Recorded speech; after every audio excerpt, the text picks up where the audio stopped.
The movie opens, and we see a young man named Jake. He's traveling through space inside a pod. Jake is inside a space pod that's used to travel from one place to another. After a very long journey, he finally wakes up 6 years later. At first, we don't really understand what Jake is doing in space or why he's there. But then we're shown some flashbacks that make the whole story clear. Jake actually had a twin brother, and his brother was a brilliant scientist. He was obsessed with space and wanted to explore new worlds. One day, he got into an argument with some people over money, and during that fight, he was killed. NASA had already spent a huge amount of money preparing to send him into space. Jake didn't want that money to go to waste, and he wanted to fulfill his brother's dream. So he decided to take his brother's place and go into space himself to see another planet. He agreed to this mission for another reason too. Jake was already paralyzed, and treatment for his legs was extremely expensive. He believed that if he succeeded in this mission, he would earn a lot of money. And this way, he would be able to get treatment for his legs. Even though his legs didn't work, Jake was still a very hardworking and strong person. He believed in himself and was confident that he could complete this mission. Now, if we talk about the planet they were going to, there was no oxygen there. Everyone who was supposed to go with Jake gathers at one place.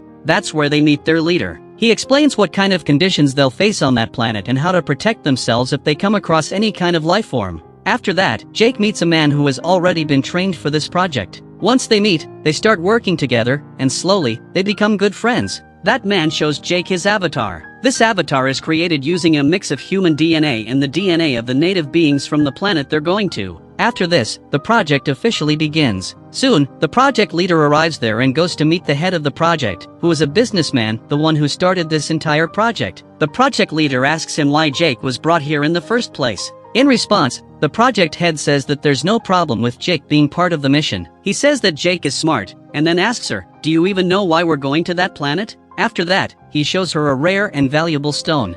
1 kilogram of this stone is worth about 100 million rupees, which means even 10 grams is worth 10 million. He then tells her to stay quiet and let the operation continue smoothly. In the next scene, we see Jake being placed inside a machine. When he comes out, he has become an avatar. His consciousness is transferred into the avatar's body. He now has long ears, a long tail, and a blue-colored body with long braided hair. Jake is extremely happy seeing his new blue body. After this, Jake meets a man who compliments him. Since Jake used to be in the military, his movements and instincts are sharp and well-trained. The man tells Jake to spend as much time as possible with the people of that planet, because the more time he spends with them, the more they will trust him. He also tells Jake that the head of the project wants to extract as much of that stone as possible from the planet. And to do that, the local people will have to be removed first. He says that if Jake can help make this happen, it will be very good for them.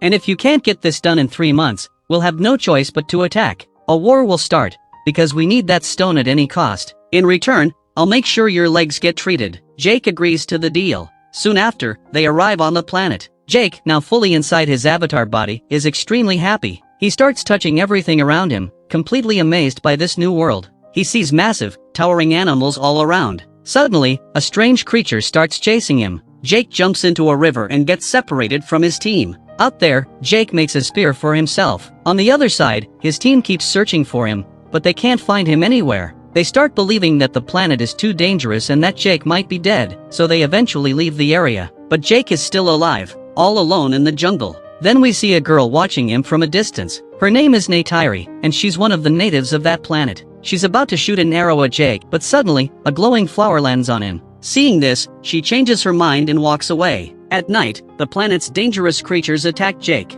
They move in to kill him, but Jake fights back and tries to protect himself by lighting a fire. Just then, Neytiri arrives and saves him. During the fight, a few animals are killed, which makes Neytiri furious. She tells Jake that because of trying to save him, her animals died. Jake responds by saying that if she cared so much about her animals, then why did she save him in the first place? Neytiri tells him that he's still just a child. Jake then says, "Then teach me how to fight." After this, glowing seeds gently land on Jake's body. In reality, Neytiri is the daughter of the tribe's leader. She takes Jake to her tribe. The tribe members want to kill him, but Neytiri stops them. However, a warrior, who is meant to become the future leader of the tribe, doesn't like this at all. Still, Neytiri's mother, who is the queen of the tribe, allows Jake to be trained. On the other side, we see Jake wake up in the real world, inside his human body. He tells everyone that he has taken the first step toward earning the tribe's trust. Hearing this, everyone feels relieved and happy. Now Neytiri begins teaching Jake many things, like how to ride and survive on the planet.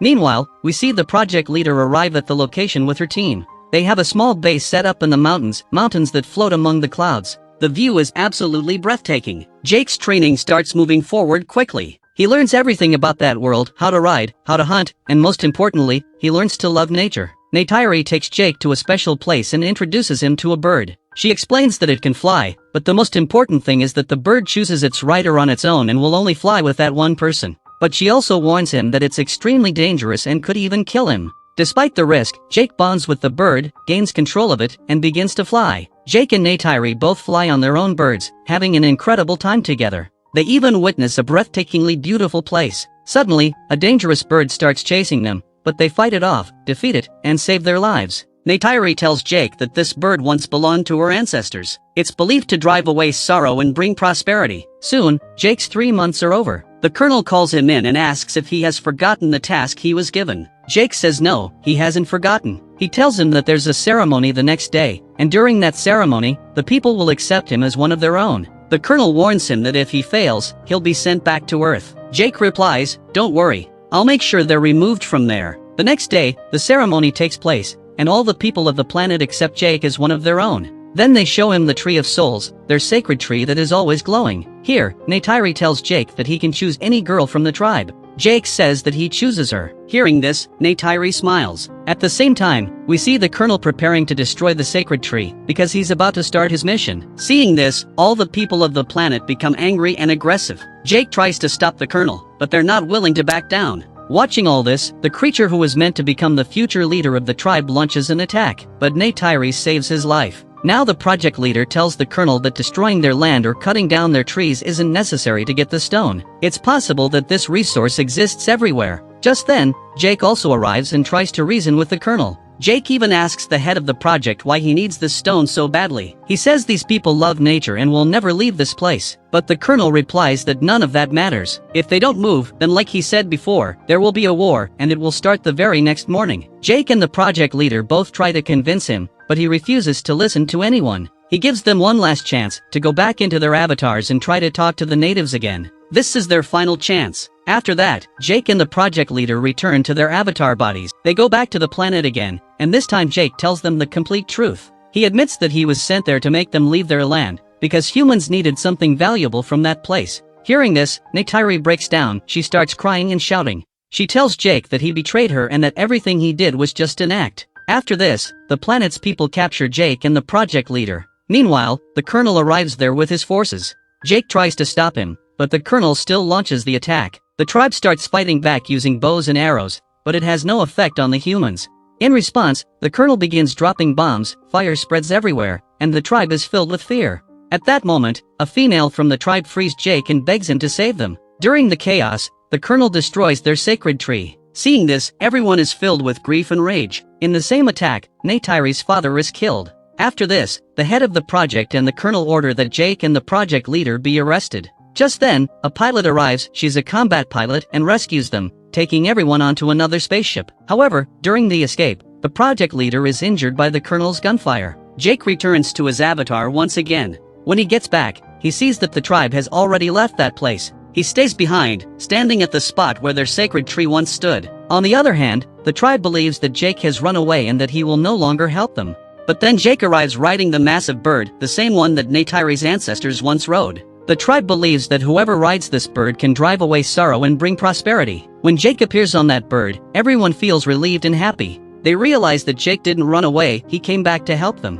Neytiri is happy to see him too. Jake asks Neytiri's mother if there's any way to save his injured companion. She tells him that if she returns to her avatar, there might be a chance. But in the end, they fail to save the project leader, and she dies. After this, Jake announces to the tribe that they will fight against the colonel. Everyone agrees to stand with him. Their numbers are huge, and seeing this, even the colonel starts to feel uneasy. But the real problem is that the colonel has advanced weapons and fighter aircraft, while the tribe only has bows and arrows. Jake doesn't let that bother him, because by now, he understands the planet deeply. He decides that no matter what, he will fight for nature and for this world. He goes to the sacred tree and asks it for help, saying that the colonel is coming to destroy nature and must be stopped. Soon, the colonel attacks with his massive army. The first thing he does is open fire on the sacred tree. But then, the creatures of the planet arrive to defend it. Jake also shows up, riding the blue bird. Everyone fights with bows and arrows, but because of their advanced weapons, the colonel and his soldiers begin to overpower them. Meanwhile, the fighter pilot arrives at the battlefield, but the colonel starts firing at her as well. In the chaos, Neytiri's bird gets injured. Destruction spreads everywhere, and during this battle, the warrior who was meant to become the tribe's next leader is killed. Now the colonel sets his sights on the sacred tree again, believing that if he destroys it, he'll be able to control everyone.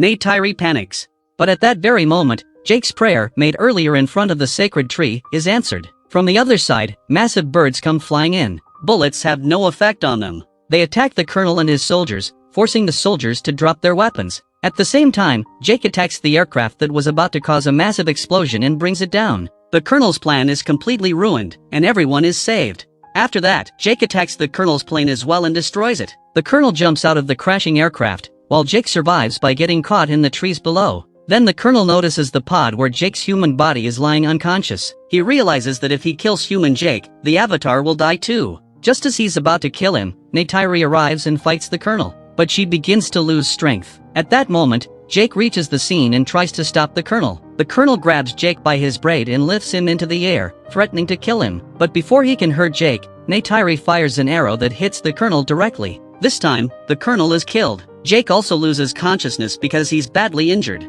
He returns to his human body, but because of the lack of oxygen, he can't breathe. Just then, Neytiri rushes in and puts an oxygen mask on his face. They both smile because Neytiri saved Jake's life, and Jake saved their planet. In the final scene of the movie, we see all the humans being sent back to Earth. Only Jake and a few chosen people stay behind. They begin living alongside the native beings of that planet. Jake is permanently transferred into his avatar body. Now he lives happily on that planet with Neytiri. And with that, the movie comes to an end. I hope you enjoyed this explanation.